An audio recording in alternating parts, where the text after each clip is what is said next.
Hey everybody, welcome back to the Dungeon Dive. Daniel here. All right, just in case anybody was wondering, I am the hero. It says it right here in bold, big, white letters. So yeah, this is the history of the Fighting Fantasy game books, the revised edition. It recently, I think, came back into print. For quite some time, this was very expensive and out of print, and I had a hard time getting my hands on it because I did not kickstart it. I didn't even know it was on Kickstarter when it was, but somebody let me know that it was back in print, and I picked it up and I've started reading it, and this book is incredible. And we're going to flip through it and take a look at it and talk a little bit about Fighting Fantasy. This is not going to be a comprehensive video series or anything on Fighting Fantasy. I'm sure there are some of those on YouTube already. I don't have a huge collection anymore of Fighting Fantasy books. I did when I was younger, definitely, because these were some of my most early introduction into the world of fantasy gaming, for sure. Especially people my age, you know, we were all about the Fighting Fantasy books back in the early 80s. And they really did a lot to shape my life and shape my hobbies and all the things that I am into, as I'm sure they did with, you know, hundreds and hundreds of probably thousands of people. I love this book so much. I don't know if you guys remember being kids, and when you got a special comic book, like an annual or a trade collection or something, or you got a like a year-end, you know, EMG magazine, a video game magazine or something, and if you remember carrying that issue, whatever it was, or that special like large picture book with you everywhere you went, and you would basically read that thing until it fell apart. You would read it until the spine was just, it was like no pressure at all to open the book. It just kind of fell open, and it was just a well-read, well-loved piece of writing. If I had this book when I was a kid, it would have been one of those books. It's just it really is a love letter to the history of the game book and focusing on the Fighting Fantasy series. So I only have a few of the Fighting Fantasy books still in my possession. I did probably gave them away to neighbor kids or donated them as I got older, thinking I wouldn't be into them. And for the most part, I don't really miss them. I guess I do kind of miss the monetary value of them, because I have seen on eBay complete collections going for huge sums of money. And so I do miss it in that way. For me, nowadays, if I'm going to read a fantasy game book, I'm going to turn to Fabled Lands, just because I think Fabled Lands is a better game system, a better game book.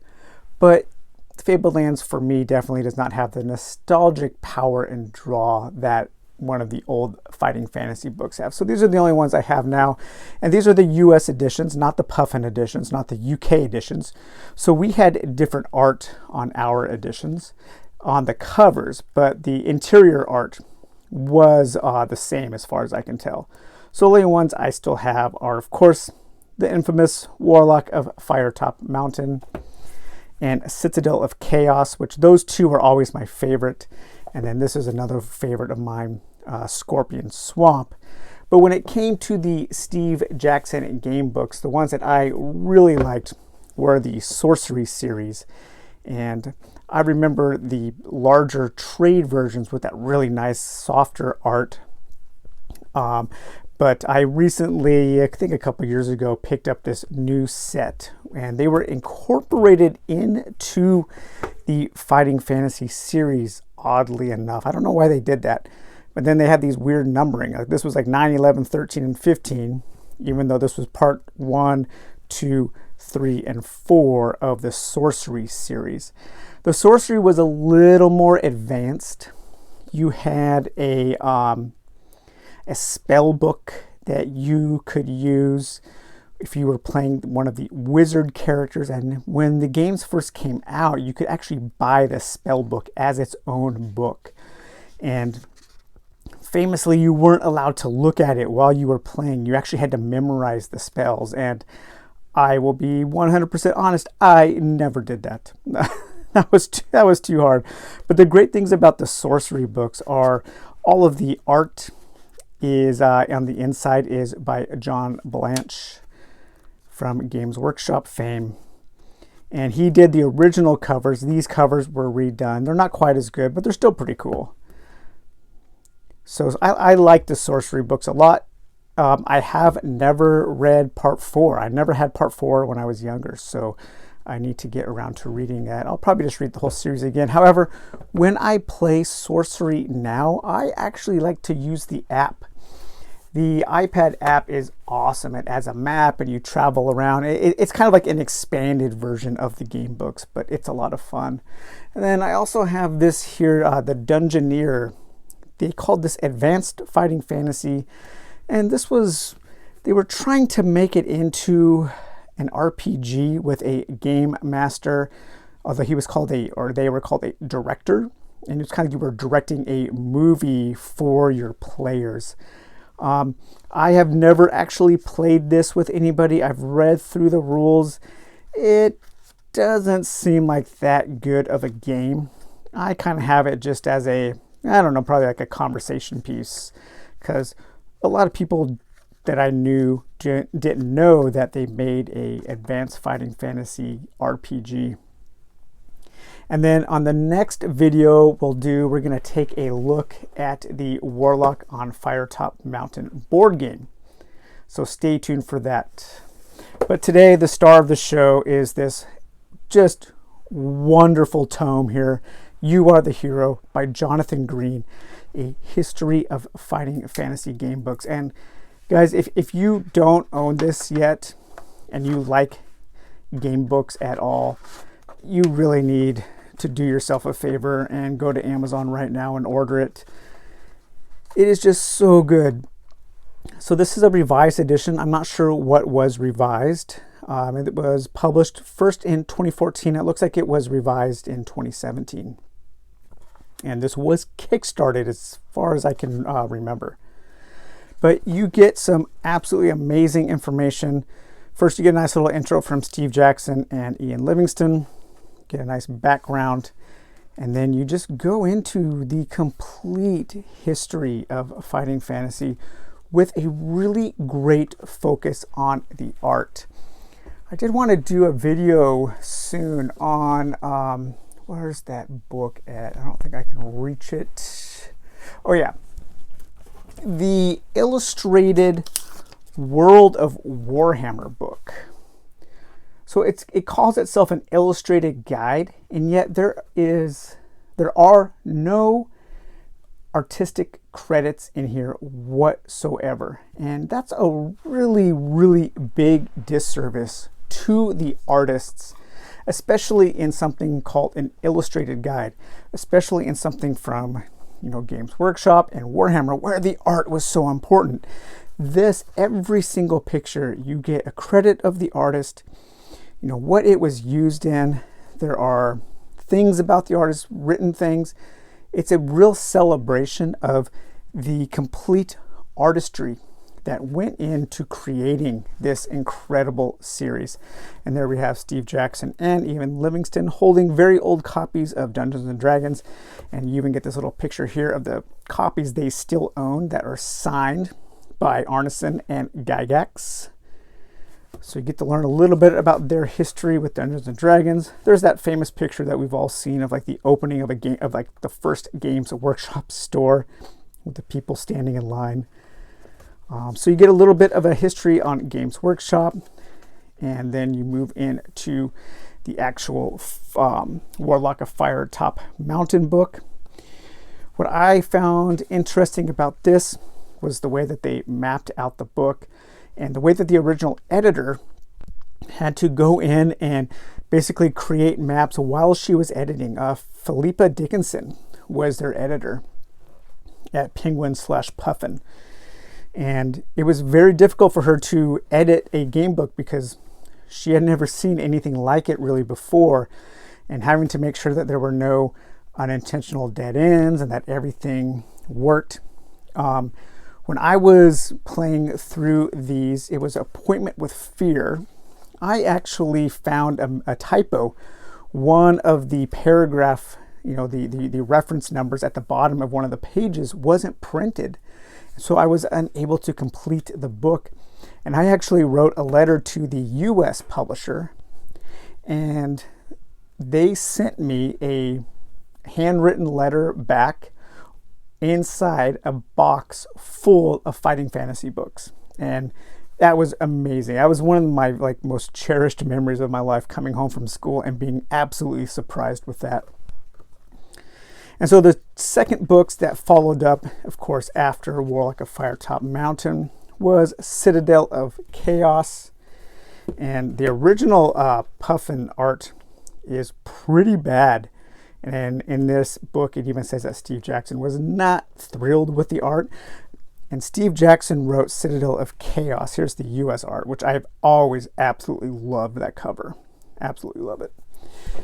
But he did not like the art at all and wanted it changed, especially when he saw Ian McCraig's cover art there for The Forest of Doom, which Ian Livingstone wrote. And that ended up being one of their favorite covers that was ever published. I guess eventually the Citadel of Chaos in the UK did get a new version. So I guess eventually Steve Jackson got his wish. I always, growing up in America, I didn't know there was a difference between Steve Jackson UK, Fighting Fantasy Games Workshop, and Steve Jackson US, Car Wars, Awful Green Things from Outer Space. And so I always thought they were the same person for a really long time. I probably wasn't until I was in high school that I learned that they were two different people, and it really blew my mind. I was like, whoa, that's like two guys named Steve Jackson that shaped a large part of my life. That is a great cover. That's for the Thieves, City of Thieves by Ian McCraig there.